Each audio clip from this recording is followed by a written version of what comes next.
નમસ્કાર મિત્રો, હું બ્રિજેશ પટેલ, ગુજરાત માધ્યમિક અને ઉચ્ચતર માધ્યમિક શિક્ષણ બોર્ડ ગાંધીનગર વતી આપ સૌનું હાર્દિક સ્વાગત કરું છું. આજે આપણે ધોરણ 9 વિજ્ઞાનમાં ચેપ્ટર નંબર 14 નૈસર્ગિક સ્ત્રોતો એના વિશે અભ્યાસ કરીશું. તો આ પ્રકરણની અંદર જતા પહેલાં એની પૂર્વ ભૂમિકા આપણે જો જોઈ લઈએ તો આપણી આસપાસ મારી જાતને છોડીને તમામ વસ્તુ એ મારા માટે પર્યાવરણ બની જાય છે. અને એ પર્યાવરણની અંદર ઘણી બધી વસ્તુઓ મારી સાથે સંકળાયેલી છે.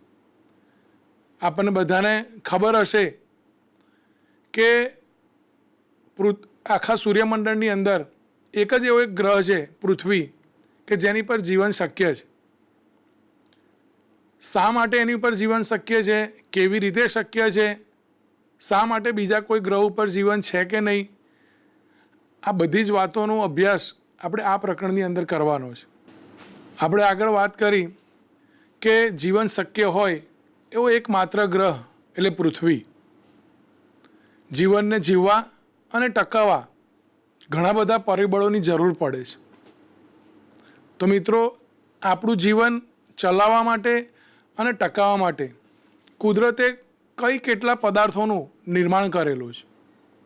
એટલે આપણે જો કહેવું હોય કે તો નૈસર્ગિક સ્ત્રોત એટલે શું, જો આ સમજવું હોય તો આપણે કહી શકીએ કે કુદરત દ્વારા નિર્માણ થયેલા અને સજીવોના જીવન ટકાવવા અને ઉપયોગી એવા તમામ પરિબળોને નૈસર્ગિક સ્ત્રોત કહે છે. નૈસર્ગિક સ્ત્રોત એટલે શું? આપણા પ્રકરણનું નામ છે નૈસર્ગિક સ્ત્રોત. તેને ફરી સમજીએ કે કુદરત દ્વારા નિર્માણ થયેલા અને સજીવોના જીવન ટકાવવા અને ઉપયોગી એવા તમામ પરિબળોને નૈસર્ગિક સ્ત્રોત કહે છે. અહીં સમજવું એ વધુ અગત્યનું છે કે જે પણ મારા માટે નિર્મિત થયેલા છે એ કુદરત દ્વારા નિર્માણ થયેલા છે. એમાં મારો કોઈ જ પણ પ્રકારની હોલ્ટ નથી, મારો કોઈ જ પણ પ્રકારનો એની અંદર કોઈ જ પણ પ્રકારની મારી પ્રદાન નથી. જે પણ જે છે એ કુદરત દ્વારા જ નિર્માણ થયેલા છે. તો એવા પરિબળો જે છે એને નૈસર્ગિક સ્ત્રોતો કહે છે. તો સહજ આપણને પ્રશ્ન થાય, તો આવા નૈસર્ગિક સ્ત્રોતો કયા કયા છે? શું આ નૈસર્ગિક સ્ત્રોતો કેવી રીતે મને મદદરૂપ થાય છે? આવું આપણને સહજ જિજ્ઞાસાથી જાણવાનું મન થાય. તો ચાલો આપણે જોઈએ કે એવા નૈસર્ગિક સ્ત્રોતો કયા કયા છે. તો સૂર્ય, હવા, પાણી અને ખોરાક, આ બધા જ પરિબળો જીવનને ટકાવવા માટે જરૂરી છે. માનવીની પ્રાથમિક જરૂરિયાત છે હવા, પાણી અને ખોરાક. આ ઉપરાંત એક સૂર્ય પણ એક એવું પરિબળ છે કે જે આપણું જીવન જીવવા માટે બહુ અગત્યનું છે. પરંતુ સૂર્ય એ એક પૃથ્વીની બહારનો સ્ત્રોત છે. પરંતુ પૃથ્વી પર જ અને સીધા જ મારી સાથે સંકળાયેલા એવા સ્ત્રોતો વિશે જો સમજવાનું હોય તો એવા કયા કયા સ્ત્રોતો છે? તો હવા, પાણી અને જમીન એ આ પૈકીના સ્ત્રોતો છે. તો પૃથ્વી પરના નૈસર્ગિક સ્ત્રોતો, જ્યારે આની વાત કરવામાં આવે નૈસર્ગિક સ્ત્રોતોની, ત્યારે એકદમ નેચર, પ્રત્યેક વ્યક્તિને પ્રકૃતિ એ ગમતી જ હોય છે. માણસ જીવનભરની દોડધામ કરતો હોય, આખા દિવસનો થાક્યો હોય, પરંતુ એવું કહેવામાં આવે છે કે જો એ પ્રકૃતિના કોઈ જ પણ સંસાધન સાથે જતો રહે, એ ચાહે નદી હોય, પર્વતો હોય કે વૃક્ષોથી આચ્છાદિત જગ્યાઓ હોય, ત્યાં માણસ જાય એટલે એનું મન હળવું થઈ જાય છે. કારણ કે પ્રકૃતિના ખોળે માણસને રમવું એ ગમે છે. તો આપણી પૃથ્વી પરના આવા નૈસર્ગિક સ્ત્રોતો, આવા એક આહલાદક ચિત્રો જોઈને જ આપણને એક આનંદ આવતો હોય, તો એ જગ્યાને જ્યારે સમજીશું તો વધારે પણ આપણને ગમવા લાગશે. તો ચાલો આપણે પૃથ્વી પરના નૈસર્ગિક સ્ત્રોતો જે છે એનો અભ્યાસ કરીએ. તો પૃથ્વી પરના નૈસર્ગિક સ્ત્રોતોમાં હમણાં આપણે જોયું કે હવા. અહીં આકૃતિની અંદર જો જોઈએ મિત્રો, તો આપણો આ પૃથ્વીનો ગોળો છે અને પૃથ્વીના ગોળાની ફરતે આ જે એક આવરણ આપણને જોવા મળે છે, જ્યાં માઉસનું કર્સર ફરતું રહેલું છે, આ જે આવરણ જોવા મળે છે એકદમ પાતળું આવરણ દેખાય છે, જે આવરણને આપણે વાતાવરણ કહીએ છીએ. આપણી આજુબાજુ એ હવા એ આખી પૃથ્વીને એક ચાદરની જેમ ઢાંકે છે. તો જે સમગ્ર પૃથ્વીને ચાદરની જેમ ઢાંકે છે એને વાતાવરણ કહેવામાં આવે છે. વાતાવરણ એ ઘણા બધા વાયુઓનું મિશ્રણ છે. એના વિશે ડિટેલમાં અભ્યાસ આગળ કરીશું. બીજું છે એ જ રીતે જોઈએ તો આ પૃથ્વીનો ગોળો છે, ત્યાં તમે જોઈ શકશો કે બ્લુ કલર અને ગ્રીન કલર છે. જે વાદળી કલર છે અને જે ગ્રીન કલર છે, એમાં ગ્રીન કલર જે છે એ ભૂમિ દર્શાવે છે અને જે વાદળી કલર છે એ પાણી દર્શાવે છે. આ જોઈને ખ્યાલ આવી જતો હશે કે પૃથ્વી ઉપર તમે જ્યાં નજર પડે છે એ બધી જ જગ્યાએ તમે જુઓ, જ્યાં બ્લુ કલર દેખાય છે, વાદળી કલર દેખાય છે, એ બધો જ આખો વાદળી કલર એ પાણીનું નિદર્શન કરે છે. એટલે કે બીજો આપણો જે નૈસર્ગિક સ્ત્રોત છે એ પાણી છે. તો આમ પૃથ્વી પર 75% પાણી આવેલું છે અને એ જે આવરણ છે એ આવરણને જલાવરણ કહેવામાં આવે છે. તે 3 ભાગમાં વહેંચાયેલું છે, જે નીચે મુજબ છે. પાણી એ 3 ભાગમાં છે: સપાટીય જળ, ભૂગર્ભીય જળ અને પાણીની બાષ્પ. સપાટીય જળ જે નદી, તળાવ, દરિયો કે જળાશય સ્વરૂપે આપણને જોવા મળે છે. ભૂગર્ભીય જળ જે સપાટી પર હોતું નથી, પૃથ્વીની સપાટીની અંદર હોય છે, જેને ભૂગર્ભીય જળ કહેવામાં આવે છે. આ ભૂગર્ભીય જળ એ કૂવા કે ટ્યુબવેલ મારફતે આપણે મેળવતા હોઈએ છીએ, જે સપાટી ઉપર હોતું નથી, પરંતુ તેને મેળવવા કાં તો આપણે કૂવા બનાવવા પડે છે, કાં તો નવી ટેકનોલોજી અત્યારે આપણે જો જોઈએ તો ટ્યુબવેલ સૌથી વધારે બનાવવામાં આવે છે કે જેના દ્વારા પાણીને, જે ભૂગર્ભની અંદર રહેલા પાણીને આપણે ઉપરની તરફ ખેંચી લાવીએ છીએ. આના માટે પણ ડિટેલમાં અભ્યાસ પછી આગળ કરવાના જ છીએ આપણે. અને ત્રીજું એક છે પાણીની બાષ્પ. આમ જલાવરણ એ 3 રીતે પૃથ્વી પર ફેલાયેલું છે. આ ઉપરાંત પૃથ્વી, અત્યારે આપણે જોયું કે પૃથ્વીમાં જે ભૂરો ભાગ છે, આખો વાદળી ભાગ જે છે, એ વાદળી ભાગને આપણે પાણી તરીકે ઓળખતા કે જે જલાવરણ છે. પરંતુ જે લીલા કલરનો જે આખો ભાગ છે, જે આપણે અહીં જોઈ શકીએ છીએ આકૃતિની અંદર, એ લીલા કલરનો જે ભાગ છે એ ભૂમિનું નિદર્શન કરે છે. તો આપણને આ જોઈને પ્રશ્ન થશે, શું ભૂમિ એ કેવા પ્રકારની હશે? હું મારી આસપાસ જોઉં છું એટલી જ ભૂમિ હશે? એવા જ પ્રકારની ભૂમિ હશે? આખી પૃથ્વી ઉપર ભારત દેશ ઉપરાંત અન્ય દેશો અને અન્ય ખંડો પણ આવેલા છે. તો શું એ અન્ય ખંડોની ભૂમિ, અન્ય દેશોની ભૂમિ અથવા તો આપણા જ ભારત દેશની ભૂમિ એ મને દેખાય છે એવી જ બધે હશે? તો ના મિત્રો, ભૂમિની અંદર પણ જો જોઈએ તો ક્યાંક ભૂમિની અંદર અહીં આકૃતિમાં બતાવ્યા પ્રમાણે આવા ઊંચા ખડકાળ પર્વતો છે કે જે પથ્થરોથી બનેલા છે. કોઈક જગ્યાએ આવો રેતાળ ભાગ આપણને જોવા મળે છે, જેને આપણે રણ પ્રદેશ તરીકે ઓળખીએ છીએ. આ એક પર્વતીય ભાગ છે, આ રેતાળ ભાગ છે, જેને આપણે રણ પ્રદેશ તરીકે ઓળખીએ છીએ. આ ઉપરાંત આવી ઘાસવાળી જમીન પણ આપણને જોવા મળે છે. આવા જંગલોથી આવૃત જમીન પણ આપણને જોવા મળે છે. આમ ભૂમિ એ માત્ર મારી આસપાસ દેખાય છે એવા જ પ્રકારે સમગ્ર પૃથ્વી પર હોય છે એવું નથી. પૃથ્વી પર એ કાં તો ખડકાળ સ્વરૂપે છે, પર્વતીય સ્વરૂપે છે, કાં તો એ રણપ્રદેશ સ્વરૂપે છે, કાં તો જંગલો અથવા તો ઘાસના મેદાનો સ્વરૂપે પણ આપણને જોવા મળે છે. આમ પૃથ્વી ઉપર જો ભૂમિનો ભાગ જોઈએ તો 75% ભાગ જો પાણી રોકતી હોય તો ઓબ્વિયસલી આપણને ધ્યાનમાં આવી ગયું હશે પૃથ્વી એ માત્ર ભૂમિ એ માત્ર પૃથ્વી પર 25% ભાગ રોકે છે. તો આ 25% ભાગની અંદર પર્વતો આવેલા છે, ક્યાંક રણ પ્રદેશો છે, તો ક્યાંક જંગલો છે, તો ક્યાંક ઘાસવાળા મેદાનો આપણને જોવા મળે છે. આમ ભૂમિ, જમીન વિશે જો કહેવું હોય તો પૃથ્વીના સૌથી બહારના કવચને મૃદાવરણ કહે છે. મૃદા એટલે જમીન, એનું ગુજરાતી શુદ્ધ ગુજરાતી મૃદા છે, પરંતુ આપણે સામાન્ય ભાષામાં એને જમીન તરીકે ઓળખીએ છીએ. એટલે મૃદા એટલે આ ખડકાળ, રેતાળ અને ઘાસના મેદાનોથી આવરિત જે ભાગ છે એને મૃદાવરણ તરીકે ઓળખવામાં આવે છે. આમ આ ત્રણેય આવરણો એ કોઈક જગ્યાએ જો ભેગા થાય તો જ જીવન શક્ય છે મિત્રો, નહીં તો જીવન શક્ય નથી. આ ત્રણેય આવરણો હોવા જરૂરી છે.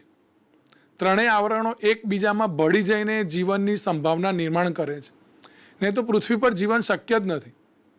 આ ત્રણેય આવરણો જ્યાં છે તેને આપણે જીવાવરણ કહીએ છીએ. તો જીવાવરણ કેવું છે? તો અહીં આપણે એક ઇમેજ દ્વારા સમજવાનો પ્રયત્ન કરીએ કે વાતાવરણ, મૃદાવરણ અને જલાવરણ આ ત્રણેય ભેગા થાય અને એને બાયોસ્ફિયર ઇંગ્લિશમાં અને ગુજરાતીમાં એને જીવાવરણ તરીકે ઓળખવામાં આવે છે. જીવાવરણની બીજી કોઈક આકૃતિ સમજવાનો જો પ્રયત્ન કરીએ તો એ આ પ્રકારે હોય કે જીવાવરણમાં માત્ર જમીન પર દેખાય છે એ જ વસ્તુઓ નથી હોતી. આ ઉપરાંત આપણે જો જોઈએ તો આપણે આગળ વાત કરીએ તે મૃદાવરણ, વાતાવરણ અને જલાવરણ. તો જલાવરણની અંદર પણ એની અંદર રહેલી વનસ્પતિ, એની અંદર રહેલા પ્રાણીઓ, માછલીઓ છે, દરિયાઈ અન્ય જીવો છે, દરિયાઈ વનસ્પતિ છે, એ પણ મિત્રો આપણી સાથે સંકળાયેલી છે. પૃથ્વી ઉપર રહેતા મનુષ્યો, પૃથ્વી ઉપર રહેતા અન્ય પ્રાણીઓ, અન્ય પક્ષીઓ, અન્ય કીટકો, અન્ય સૂક્ષ્મજીવો આ બધા જ ભેગા મળી અને સાથે સાથે પૃથ્વીની બહારનો એક ભાગ જે આપણે આગળ વાત કરી હતી સૂર્ય, આ બધા જ ભેગા મળી અને જે તૈયાર કરે છે એને જીવાવરણ કહેવામાં આવે છે. તો જીવાવરણના મિત્રો બે ઘટકો છે, એક જૈવિક ઘટક અને અજૈવિક ઘટક. અહીં આપણે સમજવાનો પ્રયત્ન કરીએ કે જૈવિક ઘટક એટલે શું. તો જૈવિક ઘટકો એને કહેવાય કે જે ઘટકો પૃથ્વી પર સજીવ સ્વરૂપે આપણને જોવા મળતા હોય. પૃથ્વી પરના સજીવો કોણ છે? તો બે છે. બે ભાગમાં પૃથ્વીના સજીવોનું વિભાજન થાય છે, એક વનસ્પતિ સૃષ્ટિ અને એક પ્રાણી સૃષ્ટિ. આ બે ભાગમાં એનું વિભાજન થાય છે. વનસ્પતિ સૃષ્ટિ જે છે એની અંદર ઘણી બધી વનસ્પતિઓનો સમાવેશ થાય છે. માત્ર એવું નથી કે મારી આસપાસ દેખાય છે એ જ વનસ્પતિને આપણે વનસ્પતિ તરીકે સમજીએ છીએ. દરિયાની અંદર ઉગતી વનસ્પતિ, રણપ્રદેશમાં ઉગતી વનસ્પતિ, ઘાસના મેદાનોમાં જોવા મળતી વનસ્પતિ કે પછી જંગલોની અંદર ઘણી બધી વિવિધતામાં વનસ્પતિ જોવા મળે છે, એ બધા જ સજીવો છે. આ ઉપરાંત પ્રાણીઓ એ બોલીએ જ્યારે ત્યારે તરત જ આપણને કોણ દેખાય? તો વાઘ, સિંહ, વરુ, ચિત્તો, દીપડો, વાંદરો, કૂતરો, બિલાડી આ બધા આપણને આપણી નજર સામે જોવા મળે. ગાય, ભેંસ, બિલાડા, આપણી આજુબાજુ જેટલા પણ પ્રાણીઓ છે આપણને જોવા મળે. પણ એની અંદર ક્યારેક આપણી જાતને ભૂલી જઈએ છીએ. મિત્રો અહીં સમજવું છે કે પ્રાણીઓની અંદર આપણે પણ સમાવેશ થઈ જાય છે. મનુષ્ય પણ એક પ્રકારનો પ્રાણી જ છે. એ એક અલગ સજીવ સૃષ્ટિમાં એક અલગ ભાગ નથી, પ્રાણીઓની અંદર જ એનો સમાવેશ કરવામાં આવે છે. તો આ ઉપરાંત સૂક્ષ્મજીવો પણ એ સજીવ તરીકે આપણે લઈએ છીએ, જે નરી આંખે ક્યારેક આપણે એને જોઈ શકતા નથી. પૃથ્વીના અંદરના પડની અંદર આ સૂક્ષ્મજીવો ફરતા હોય છે. સૂક્ષ્મ કીટકો આપણી આસપાસ પણ ફરતા હોય છે, જેને આપણે નરી આંખે જોઈ શકતા નથી. એને પણ સજીવ તરીકે લેવામાં આવે છે. આમ વનસ્પતિ, પ્રાણીઓ અને સૂક્ષ્મજીવો આ બધાના મિશ્રણથી જે નિર્માણ થાય એને જૈવિક ઘટકો કહે છે. એટલે જૈવિક ઘટકો એટલે માત્ર સજીવોને એની અંદર સમાવેશ થાય છે. તો આ ઉપરાંત બીજા ઘટકો છે અજૈવિક ઘટકો. અજૈવિક ઘટકો એની અંદર એ છે નિર્જીવ પદાર્થો, પણ એ સીધા સજીવ સાથે સંકળાયેલા છે. દાખલા તરીકે તાપમાન, વાયુ, પાણી અને જમીન આ બધા જ અજૈવિક ઘટકો છે. ભેજ પણ એની અંદર આવતો હોય.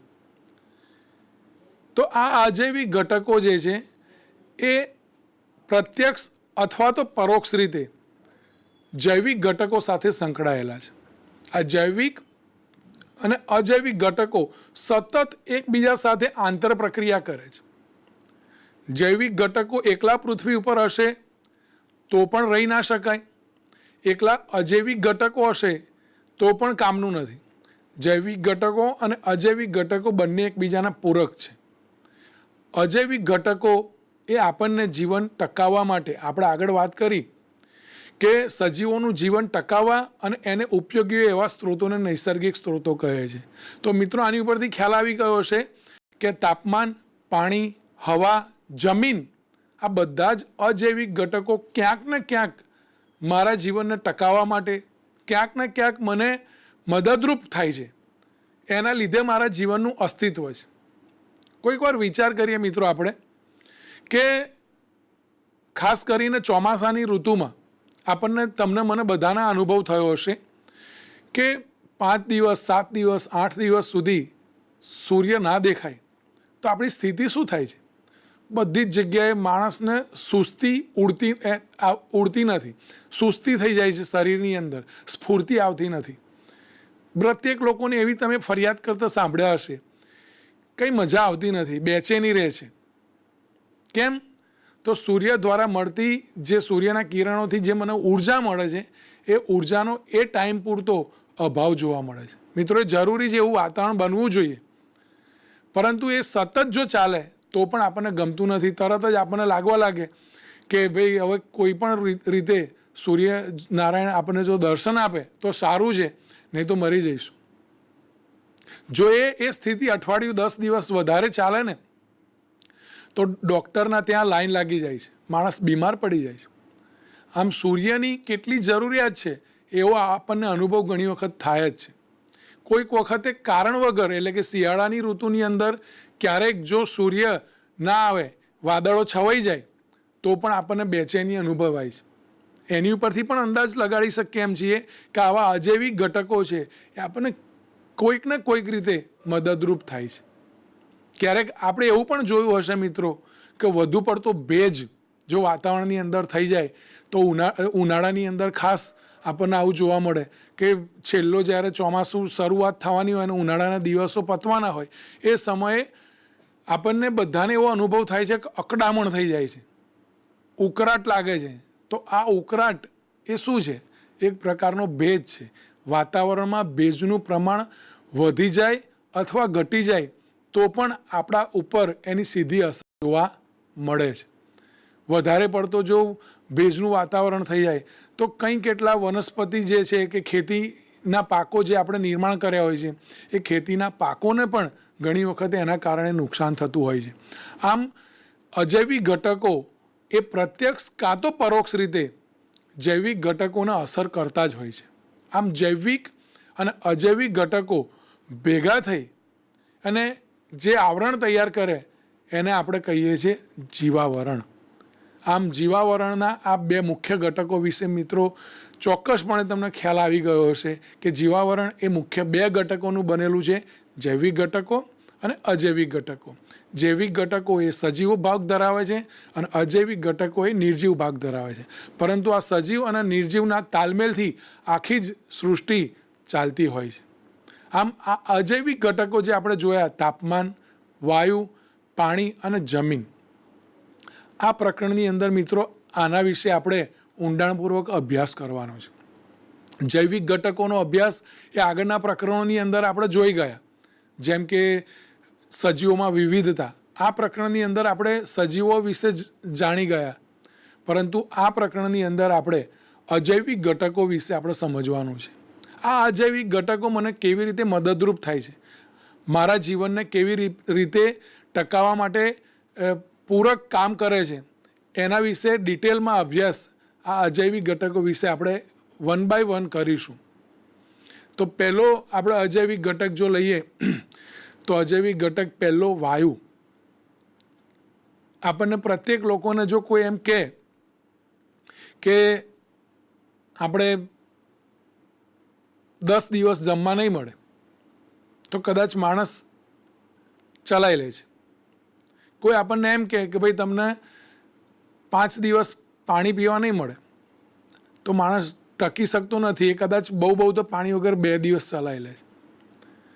પરંતુ જો આપણને એવું કહેવામાં આવે કે હવે આપણે 1 મિનિટ માટે શ્વાસ લેવાનું બંધ કરી દેવાનું છે, તો મિત્રો આપણે નહીં ટકાઈ શકીએ. 1 મિનિટ પણ આપણો શ્વાસ રોકી શકતા નથી. મિનિટ શું, થોડીક સેકન્ડોમાં પણ આપણને ગુગળામણ થઈ જાય છે. એના ઉપરથી આપણને ખ્યાલ આવે કે વાયુ એટલે કે મારા શ્વાસની અંદર વાયુઓ જાય છે. આ વાયુઓની મારા જીવનમાં કેટલી અગત્યતા છે. તો આપણે એને જોઈએ. જીવનનો શ્વાસ એટલે હવા. પ્રત્યેક વ્યક્તિને જીવન જીવવા માટે હવાની જરૂર પડે છે. તો આપણને થશે કે હવા એટલે શું? બીજા શબ્દોમાં કહીએ તો આપણે એનું વાતાવરણ તરીકે ઓળખીએ, કેમ કે આપણે આગળ વાત કરી કે વાતાવરણમાં શું છે. તો હવાવાળો જે ભાગ છે, હવાથી આવરિત આખો જે ભાગ છે, એને આપણે વાતાવરણ કહીએ છીએ. તો હવા એ શું છે? વાતાવરણ શેનાથી બન્યું? હવાથી બન્યું. તો હવા એ શેનાથી બનેલી છે? તો હવા એ ઘણા બધા વાયુઓનું મિશ્રણ છે, જેમાં કાર્બન ડાયોક્સાઇડ, ઓક્સિજન, નાઇટ્રોજન અને અલ્પ માત્રામાં અન્ય વાયુઓ, આ ઉપરાંત પાણીની બાષ્પ પણ આવેલી હોય છે. હવાની અંદર આ વાયુઓનું જો બંધારણ જોઈએ, હવાનું બંધારણ જો આપણે જોઈએ, તો હવાના બંધારણની અંદર આપણે અહીંયા કોષ્ટકની અંદર જોઈ શકીશું મિત્રો કે હવાની અંદર જે વાયુઓ છે, વાયુઓનું ટકાવાર પ્રમાણ આપણને અહીં આપેલું છે. નાઇટ્રોજન, ઓક્સિજન, કાર્બન ડાયોક્સાઇડ વાયુ અને અન્ય વાયુ, એનું જો ટકાવાર પ્રમાણ જોઈએ તો નાઇટ્રોજનનું ટકાવાર પ્રમાણ 78% છે, ઓક્સિજનનું ટકાવાર પ્રમાણ 21% છે, કાર્બન ડાયોક્સાઇડ વાયુનું ટકાવાર પ્રમાણ 0.03% છે. આ બધાનો જો સરવાળો કરીશું મિત્રો તો લગભગ 99% જેટલો ભાગ આ વાયુઓ રોકે છે. અને આ ઉપરાંત 1%માં અન્ય વાયુઓ આપણને જોવા મળે છે. અન્ય વાયુઓમાં આર્ગોન, નિયોન, આ બધા જે ઓઝોન, આ બધા જે વાયુઓ છે, જે વાયુઓ આની અંદર રહેલા છે 1%, પણ એનું પ્રમાણ એ અલ્પ છે. આ બધા જ ઘટકો એ ભેગા થાય તો શું આપણને બીજો એક પ્રશ્ન થાય. માની લો કે આ બધા જ વાયુઓ છે, પણ એનું ટકાવાર પ્રમાણ જો બદલાઈ જાય તો શું થાય? માની લો કે નાઇટ્રોજનનું ટકાવાર પ્રમાણ એ 78%ના બદલે 30% થઈ ગયું, ઓક્સિજનનું ટકાવાર પ્રમાણ 21%ના બદલે 50%, 60% થઈ ગયું, કાર્બન ડાયોક્સાઇડ વાયુનું ટકાવાર પ્રમાણ 0.03%ના બદલે 0.05% થઈ ગયું, તો શું થશે? તો શું આની ઉપરથી જીવન શક્ય બનશે? મિત્રો, આ ટકાવાર પ્રમાણ જો બદલાઈ જાય તો શું જીવી શકાય? આવા ઘણા બધા પ્રશ્નો આપણને થતા હશે. હવાનું બંધારણ એ ચોક્કસ છે. આપણી પૃથ્વી પરની જે હવા છે એનું બંધારણ આ જે આપણને કોષ્ટકમાં દેખાય છે એ જો હોય તો જ જીવન શક્ય છે. તો આની ઉપરથી આપણે એટલું ચોક્કસ કહી શકીએ કે આ બધા જ ઘટકો આપણી પૃથ્વી પર ચોક્કસ પ્રમાણમાં આવેલા છે, તેથી જ પૃથ્વી પર જીવન શક્ય છે. તો અન્ય ગ્રહો પર જીવન શક્ય કેમ નથી, અથવા છે તો કેવી રીતે છે, અને નથી તો કેવી રીતે?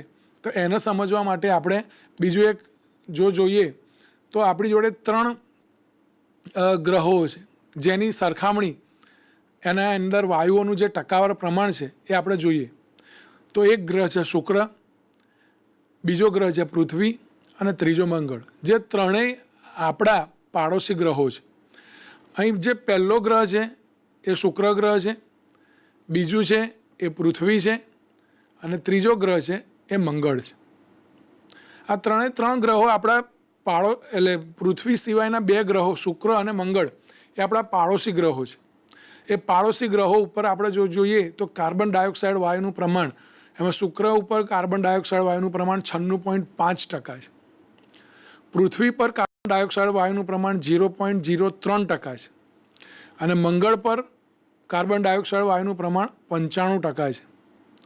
મિત્રો, અહીં જોઈ શકીએ છીએ કે શુક્ર અને મંગળ ઉપર જે કાર્બન ડાયોક્સાઇડ વાયુનું પ્રમાણ છે એના પ્રમાણમાં પૃથ્વીનું જો કાર્બન ડાયોક્સાઇડ વાયુનું પ્રમાણ ગણવામાં આવે તો અવગણ્ય ગણી શકાય.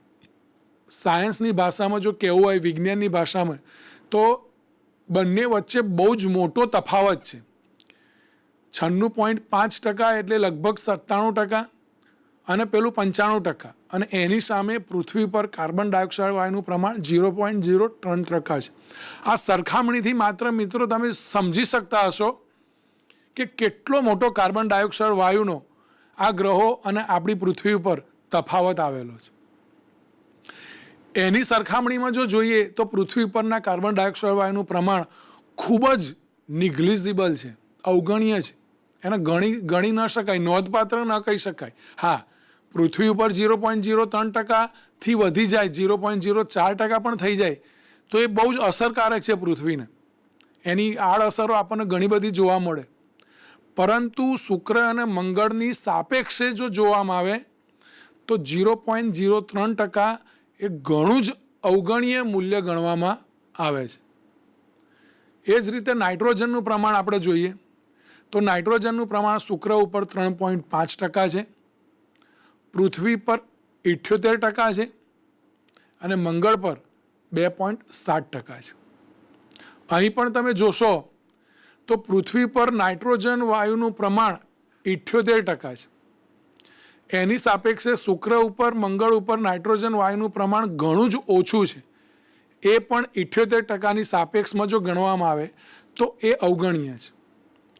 આમ પેલા ગ્રહો ઉપર કાર્બન ડાયોક્સાઇડનું પ્રમાણ ઘણું જ વધારે છે અને પૃથ્વી ઉપર કાર્બન ડાયોક્સાઇડનું પ્રમાણ ઓછું છે. નાઇટ્રોજનનું પ્રમાણ પૃથ્વી ઉપર ઘણું વધારે છે અને શુક્ર ઉપર અને મંગળ ઉપર એનું પ્રમાણ ઘણું જ ઓછું છે. એ જ રીતે ઓક્સિજનના પ્રમાણની સરખામણી જો કરીએ મિત્રો તો શુક્ર ઉપર ટ્રેસ માત્રામાં એટલે બહુ જ જૂજ માત્રામાં ઓક્સિજન છે. પૃથ્વી પર 21% ઓક્સિજન આવેલો છે અને મંગળ ઉપર 0.13%. હવે 21% અને 0.13%ની જો સરખામણી કરવામાં આવે તો એ સરખામણીની સાપેક્ષ જો ગણતરી કરવામાં આવે તો પૃથ્વી ઉપર ઘણો બધો ઓક્સિજન વાયુનું પ્રમાણ છે, જેના સાપેક્ષે મંગળ ઉપર તો ઓક્સિજન વાયુનું પ્રમાણ નિગ્લિઝિબલ છે. અને તમને મને બધાને ખબર છે મિત્રો કે જીવન જીવવા માટે આપણા શરીરની અંદર ચાલતી દેહધાર્મિક જે ક્રિયાઓ છે એ દેહધાર્મિક ક્રિયાઓની અંદર ઓક્સિજન વાયુ સીધો જ આપણને કેટલો અસરકારક છે.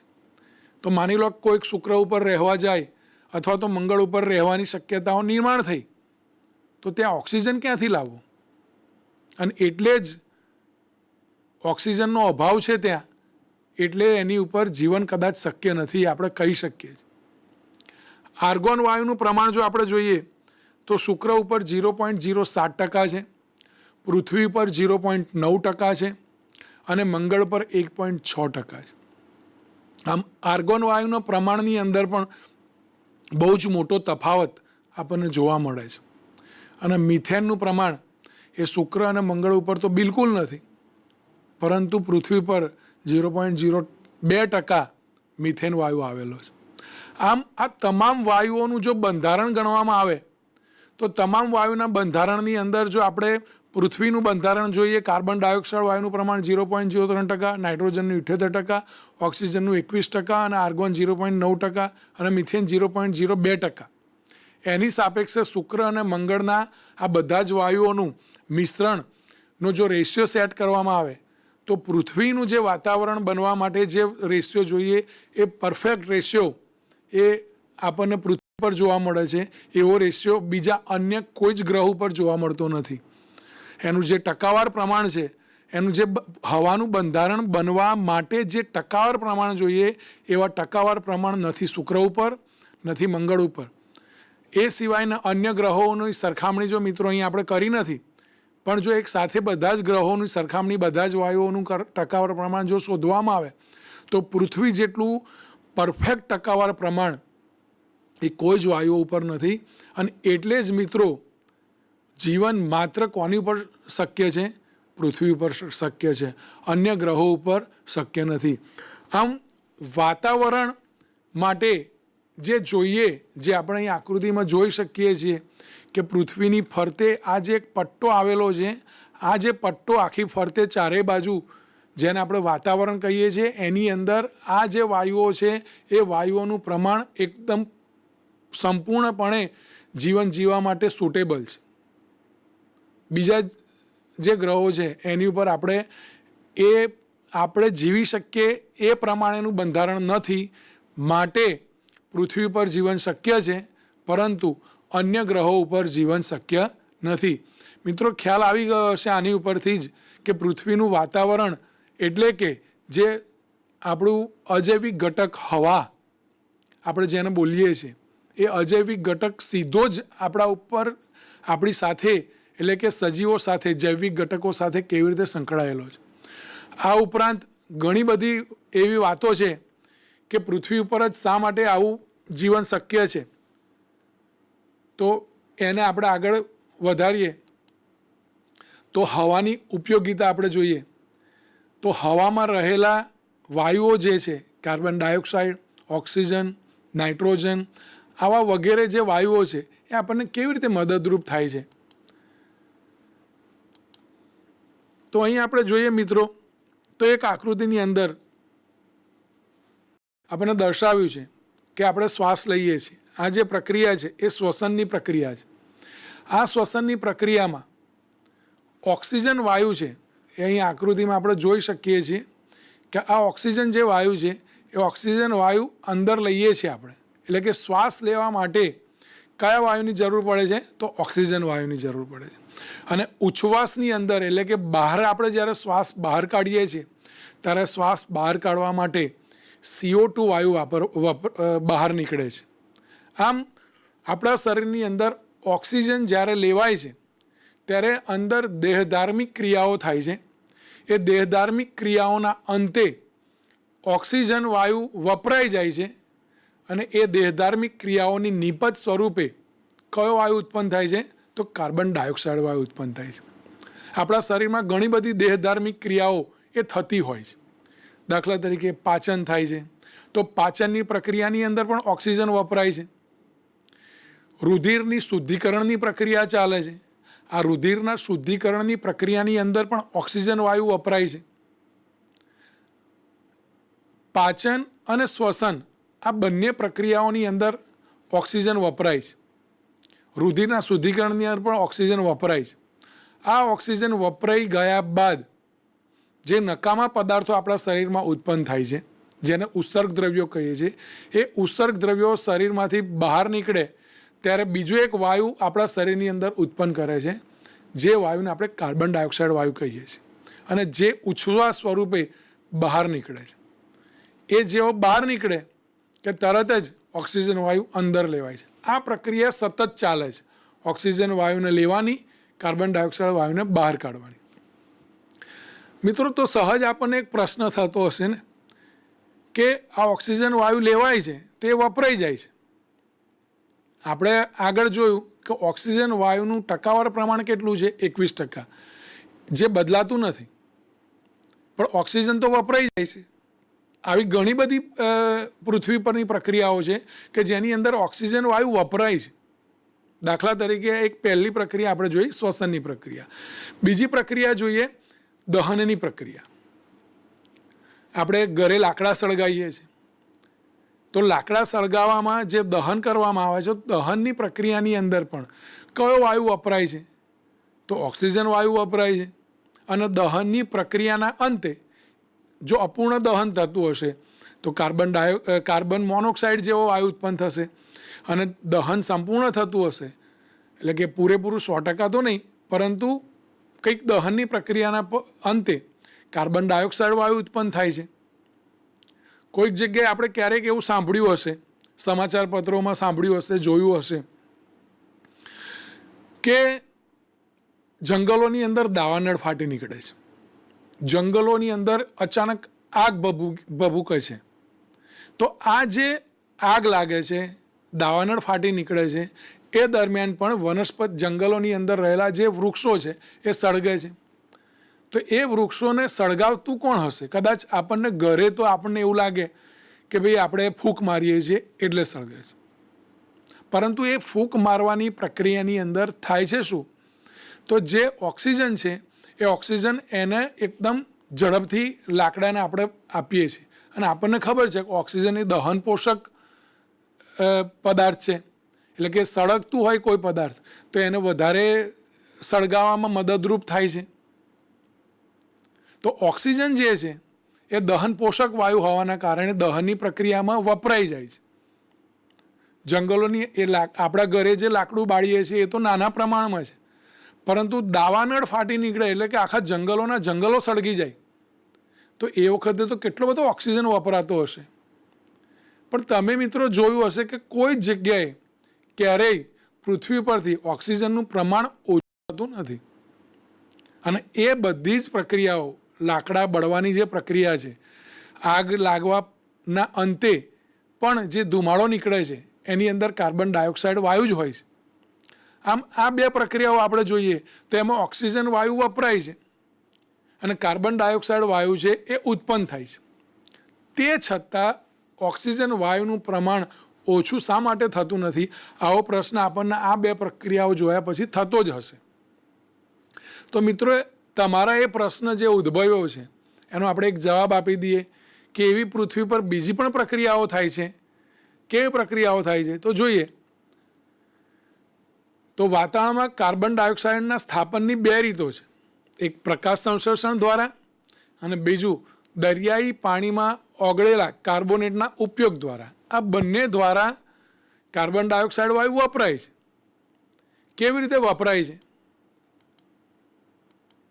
તો એ પ્રકાશ સંશ્લેષણની પ્રક્રિયાને આપણે અહીં આકૃતિની અંદર જોઈ શકીએ છીએ કે લીલી વનસ્પતિ જ પૃથ્વી ઉપર એક જ માત્ર એવો જીવ છે કે જે પ્રકાશ સંશ્લેષણની પ્રક્રિયા કરી શકે છે, અને એ માત્ર લીલી વનસ્પતિ.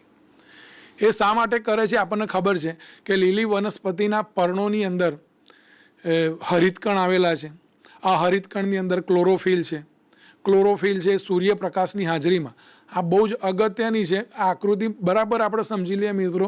તો સૂર્યપ્રકાશની હાજરીમાં પર્ણની અંદર રહેલો હરિતકણની અંદર રહેલો ક્લોરોફિલ તત્વ આ ઉત્તેજિત થાય છે, અને ઉત્તેજિત થઈ અને એ વનસ્પતિનો ખોરાક તૈયાર કરે છે. પણ મિત્રો, એ માત્ર ઉત્તેજિત થાય એટલે વનસ્પતિનો ખોરાક બની જાય છે એવું નથી. એ પ્રક્રિયાની અંદર એટલે કે સૂર્યપ્રકાશની હાજરીમાં કાર્બન ડાયોક્સાઇડ વાયુ હોવો જરૂરી છે. જો કાર્બન ડાયોક્સાઇડ વાયુ ન હોય તો ખોરાક બનાવી શકતી નથી વનસ્પતિ. અને એટલે આ રીતે ઉત્પન્ન થયો. આગળની બે પ્રક્રિયાઓ આપણે જોઈ, શ્વસન અને આગ ફાટી નીકળવી અથવા તો દહન થવું. આવી ઘણી બધી પ્રક્રિયાઓ છે. આપણે અહીં માત્ર બે પ્રક્રિયાઓનો અભ્યાસ કર્યો છે. આવી ઘણી બધી પ્રક્રિયાઓ છે જે પ્રક્રિયાઓ ઓક્સિજનને વાપરે છે અને કાર્બન ડાયોક્સાઇડ વાયુને મુક્ત કરે છે. આ મુક્ત થયેલો કાર્બન ડાયોક્સાઇડ વાયુ પૃથ્વી પર રહેલા સજીવો પૈકી વનસ્પતિ જે છે એ વનસ્પતિ પોતાની પ્રકાશ સંશ્લેષણની પ્રક્રિયામાં વાપરે છે. એટલે કે વનસ્પતિ એનું સ્થાપન કરે છે. એવું બીજા શબ્દોમાં કહેવું હોય તો કાર્બન ડાયોક્સાઇડ વાયુનું શું કરે છે? સ્થાપન કરે છે સૂર્યપ્રકાશની હાજરીમાં. તો અહીંયા કાર્બન ડાયોક્સાઇડ વાયુ જે છે એ આપણે સમજી શકીએ છીએ કે વનસ્પતિ હવામાંથી એને પોતાના પર્ણ રંધ્રો દ્વારા એ ખેંચે છે. વનસ્પતિ કેવી રીતે ખેંચતી હશે? આપણને તો કદાચ એવું પણ લાગે મિત્રો કે ભગવાને આપણને સરસ નાક આપ્યું છે કે જેના દ્વારા આપણે એને ખેંચી શકીશું ઓક્સિજનને. પરંતુ કાર્બન ડાયોક્સાઇડ વાયુ એ કેવી રીતે વનસ્પતિ ખેંચતી હશે? વનસ્પતિને તો કોઈ જગ્યાએ નાક જોવા મળતું નથી, પરંતુ વનસ્પતિની અંદર રહેલા જે પર્ણો છે એ પર્ણોની અંદર છિદ્રો હોય છે. પર્ણરંધ્ર કહેવામાં આવે છે જેને. આ છિદ્રો દ્વારા કાર્બન ડાયોક્સાઇડ વાયુ ખેંચવામાં આવે છે. આ કાર્બન ડાયોક્સાઇડ વાયુ જ્યારે પર્ણ પોતાની અંદર ખેંચે છે અને સાથે સાથે આપણે આકૃતિમાં જોઈએ તો જમીનની અંદર મૂળિયા છે. આ મૂળિયા શું કરે છે? તો જમીનમાંથી પાણી ખેંચી લાવે છે. વોટર, પાણી ખેંચી લાવે છે, અને પાણી ખેંચી લાવી અને પ્રકાંડ દ્વારા એને ઉપર પર્ણો સુધી લઈ જાય છે. આમ સૂર્યપ્રકાશની હાજરીમાં કાર્બન ડાયોક્સાઇડ વાયુ અને પાણી આ બંને વચ્ચે પ્રક્રિયા થઈ અને શું ઉત્પન્ન થાય છે? તો ઓક્સિજન વાયુ ઉત્પન્ન થાય છે.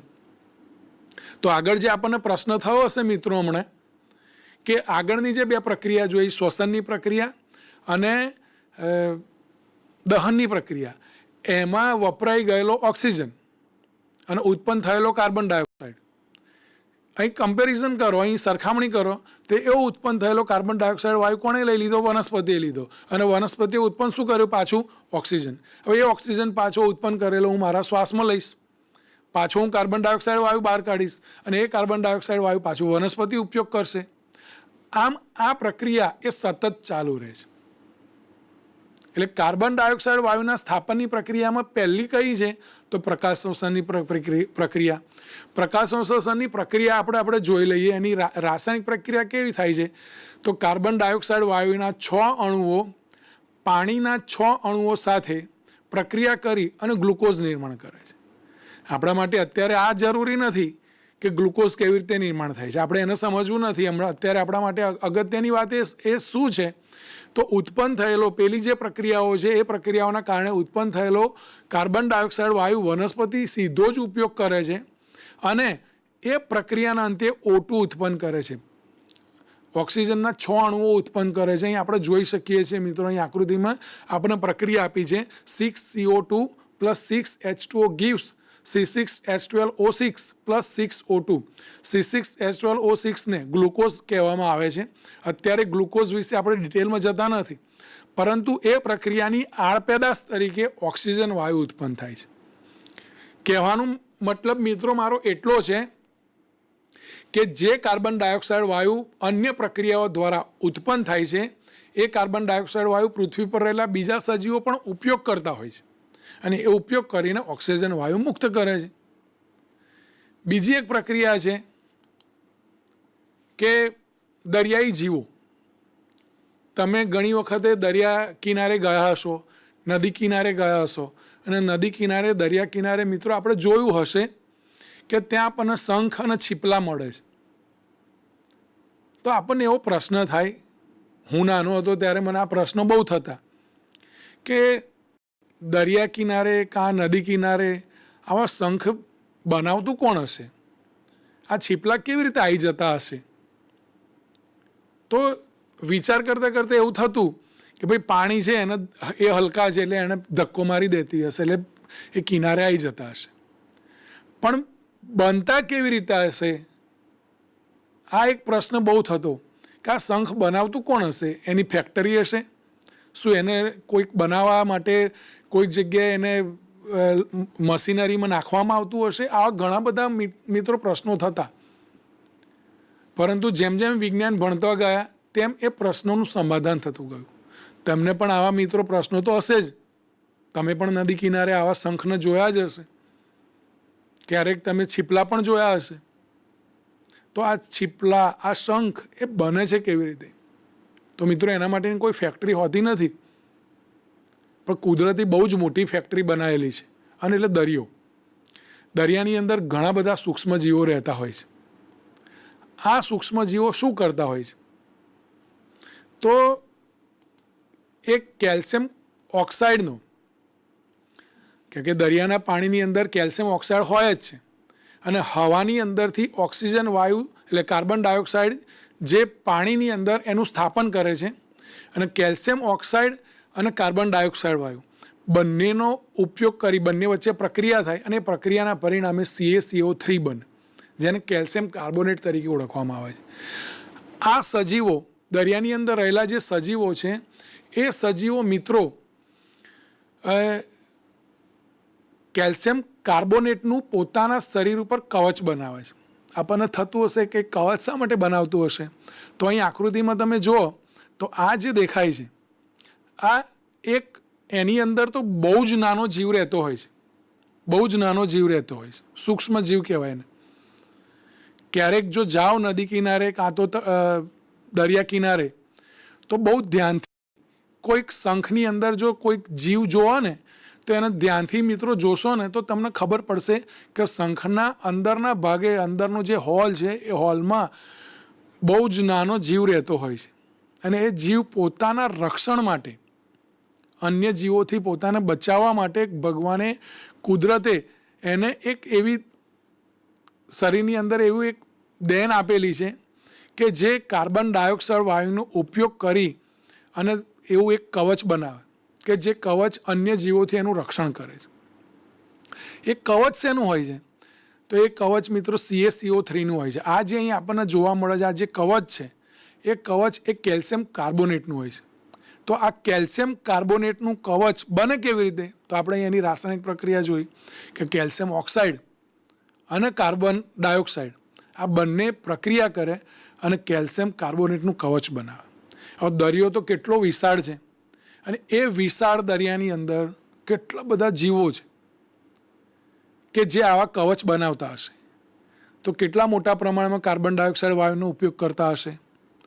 તો આમ કાર્બન ડાયોક્સાઇડ વાયુના ઉપયોગથી દરિયાઈ જીવો પોતાના રક્ષણ માટે કવચ બનાવે છે. આમ આપણે જોઈ ગયા કે કાર્બન ડાયોક્સાઇડ વાયુનું બે રીતે સ્થાપન થાય છે. એક પ્રકાશ સંશ્લેષણની પ્રક્રિયા દ્વારા અને બીજું દરિયાઈ જીવો પોતાના શરીર પર કવચ બનાવવા માટે એ દ્રાવ્ય કાર્બોનેટનો ઉપયોગ કરતા હોય છે. આ બંને પ્રક્રિયાઓ એ કાર્બન ડાયોક્સાઇડ વાયુને વપરાઈ જાય છે અને ઓક્સિજન વાયુ એ શું કરતા હોય છે? મુક્ત કરતા હોય છે. આમ હવાની અંદરથી કાર્બન ડાયોક્સાઇડ વાયુ કે ઓક્સિજન વાયુનું પ્રમાણ એ જળવાઈ રહેતું હોય છે. આગળ જોઈએ તો આમ શ્વસન માટે સજીવો ઓક્સિજન અને કાર્બન ડાયોક્સાઇડ વાયુનો ઉપયોગ કરે છે. યુકેરિયોટિક કોષો અને પ્રોકેરિયોટિક કોષોને ગ્લુકોઝના અણુઓ તોડી ઉર્જા મેળવવા માટે પણ ઓક્સિજનની જરૂર પડે છે. તે દરમિયાન એ કાર્બન ડાયોક્સાઇડ વાયુ ઉત્પન્ન કરે છે. દહનની પ્રક્રિયામાં O2 વપરાય છે અને CO2 ઉત્પન્ન થાય છે. પ્રકાશ સંશ્લેષણની પ્રક્રિયામાં CO2 વપરાય છે અને O2 ઉત્પન્ન થાય છે. દરિયાઈ પ્રાણીઓ પાણીમાં દ્રવ્ય કાર્બોનેટનો ઉપયોગ કવચ બનાવવા માટે કરે છે, જે આપણે જોઈ ગયા. આમ આ ચાર પ્રક્રિયાઓમાં કોઈક પ્રક્રિયાઓની અંદર ઓક્સિજન વપરાય છે અને CO2 ઉત્પન્ન થાય છે, તો કોઈક પ્રક્રિયાઓમાં CO2 વપરાય છે અને ઓક્સિજન ઉત્પન્ન થાય છે. આમ આ ચક્ર સતત ચાલ્યા કરે છે. એટલે જ મિત્રો એનું પ્રમાણ આ જ પરિબળો નથી, બીજા અન્ય પરિબળો જે આપણે આગળ અભ્યાસ કરવાનો જ છે કે જે વાયુનું પ્રમાણ ઓછું કરતા નથી. બીજો એક પ્રશ્ન મિત્રો આપણને થતો હશે કે ચંદ્ર અને પૃથ્વી સૂર્યથી લગભગ સમાન અંતરે છે, છતાં બંનેની સપાટી પર તાપમાનનો આટલો મોટો તફાવત કેમ છે? તો જોઈએ કે આ સૂર્ય છે, આ ચંદ્ર છે અને આ પૃથ્વી છે. સૂર્ય જે ભાગ ઉપર સૂર્યમાંથી કિરણો પડતા હશે એ ભાગ આપણને પ્રકાશિત દેખાય છે, બાકીનો ભાગ આપણને અંધકારમય દેખાય છે. આ પ્રકાશિત ભાગ ઉપર સૂર્યના કિરણો પડે છે એટલે દિવસ દરમિયાન ચંદ્ર ઉપરનું તાપમાન 110°C છે અને પૃથ્વી ઉપરનું તાપમાન એ 40°C થાય છે. રાત્રિનું તાપમાન ચંદ્ર ઉપરનું -109°C છે અને પૃથ્વી ઉપરનું તાપમાન 0°C છે. આવું કેમ થતું હોય છે?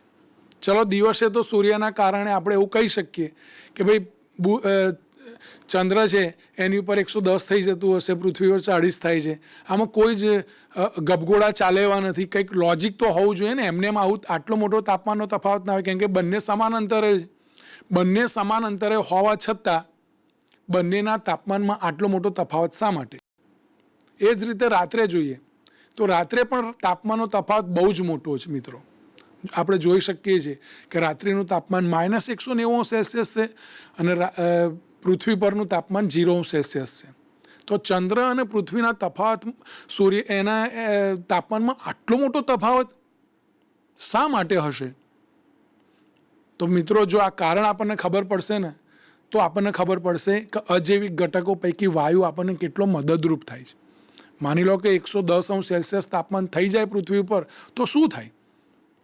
45°C થાય ઉનાળામાં કોઈક જગ્યાએ તો પણ આપણે આકુળ વ્યાકુળ થઈ જઈએ છીએ. કેટલાય લોકો મૃત્યુ પામે છે.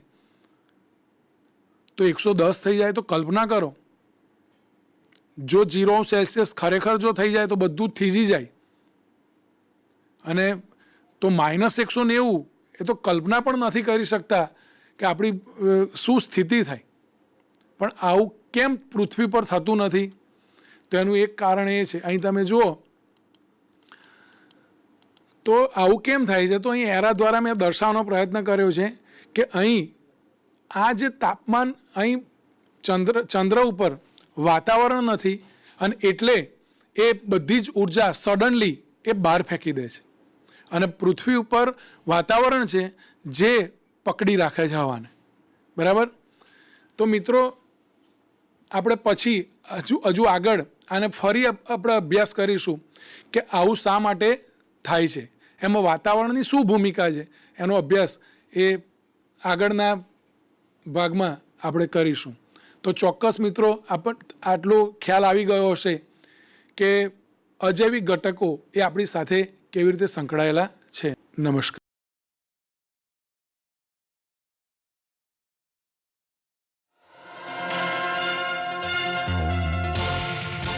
When learning is fun, then examination is a celebration. Believe me. શીખવાનો જો આનંદ આપણામાં હોય, અને આનંદ આવી શકે એમ છે, જિજ્ઞાસાથી એટલા બધા ભરાઈ જઈએ કે શીખવાનો સતત આનંદ આપણા જીવનમાં હોય, અને જો એ હશે તો પરીક્ષાનું કોઈ ટેન્શન આપણા જીવનમાં નહીં રહે. એવી રીતે જો મનને કેળવીશું તો નિશ્ચિતપણે આપણને યાદ રહે જ, અને ત્યારે પરીક્ષા એક ઉત્સવ બની જાય. આપ સૌને પરીક્ષાઓ માટેની ખૂબ ખૂબ શુભકામના, અને પ્રભુને એવી પ્રાર્થના, આપ સૌના હૃદયમાં બેઠેલા ઈશ્વરને એવી પ્રાર્થના કે આપ સૌ તણાવ મુક્ત થઈ અને પરીક્ષા આપો અને ખૂબ સારું પ્રદર્શન કરો. ખૂબ ખૂબ શુભકામના. તો આપણે મોટા સાગર તરફ પ્રયાણ કરવાનું છે.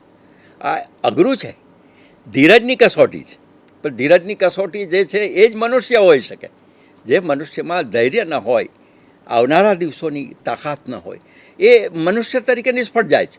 તો આપણે સફળ બનવું છે, સફળતાની સીડી સુધી, સિદ્ધિ સુધી પહોંચવું છે. તો આકાશ તો બરસેગા આજ કલ યા પરસોं, या फिर बरसों के बाद. आकाश तो बरसेगा आज कल या परसों, या फिर बरसों के बाद बीज होना चाहिए. मिट्टी से भी प्यार होना चाहिए. આ પ્રેમ એ યાદ રાખો કે આપણે જીવન પ્રત્યેનો પ્રેમ, સમાજ પ્રત્યેનો પ્રેમ, રાષ્ટ્ર પ્રત્યેનો પ્રેમ, પરિવાર પ્રત્યેનો પ્રેમ, આપણા પોતાના પ્રત્યેનો પ્રેમ, આ પ્રેમ જ આપણને કામ આવશે. અને આમાં તમે એકલા નથી, તમારી સાથે લાખોની સંખ્યામાં છે વિદ્યાર્થી. બધાની એક સરખી સમસ્યા છે.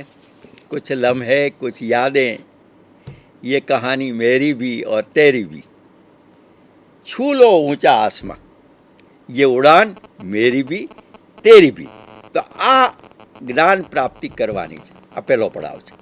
અને પહેલા પડાવમાં જે કંઈ જ્ઞાન પ્રાપ્ત કરવું છે એ જ્ઞાનને મનુષ્યત્વની સાથે જોડજો, માણસાઈ સાથે જોડજો.